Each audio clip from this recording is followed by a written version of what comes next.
Good morning, students. Today we will start a new topic, that is development of embryo. Before that, I would like to discuss that we have already discussed about the male and female reproductive system and also about fertilization.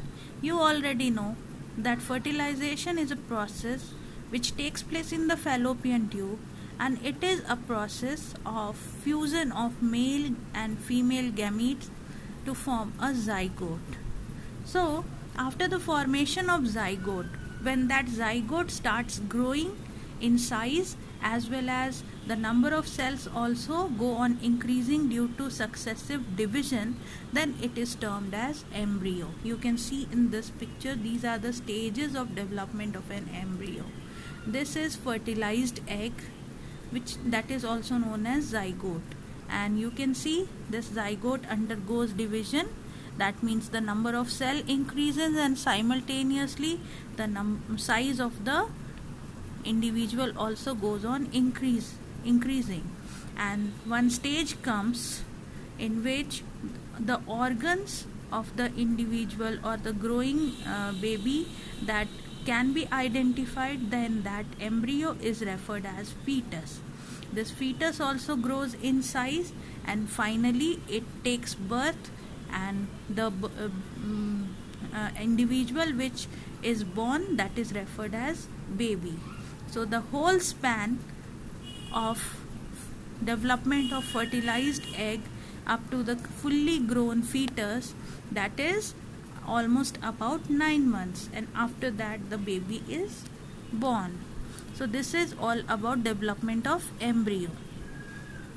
Now you can see what are the stages taking place in the birth of a baby. First, the male and female gametes, that is sperm and ovum, they fuse together to form zygote.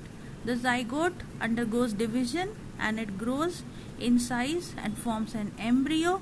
The embryo successively grows in size and number and forms a fetus whose body organs can be identified easily, and the fetus, when becomes fully grown, then it takes birth and is referred as baby.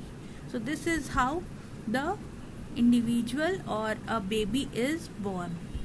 Now we will learn about some terms related with reproduction. First is viviparous animal. They are the animals which give birth to their babies. Generally, all the higher animals which live on land, they are viviparous. They give birth to their babies, like human beings, lion, elephant, giraffe, etc. The other type of animals are known as oviparous animals. They are the animals which lay eggs, and after the hatching of their eggs, the babies are born. Generally, most of the aquatic animals as well as the birds, they are all oviparous animals. Now, there is one more term, mammals. This word comes from mammary gland, or it is a milk producing gland. So, the animals which feed their young ones with their milk or which have mammary gland, they are called mammals.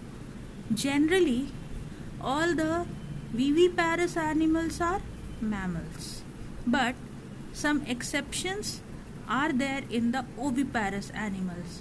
Most of the oviparous animals, they are not mammals. They don't feed their young ones with their milk, but still some oviparous animals are also having mammary gland and they feed their young ones with their milk. They are echidna and platypus.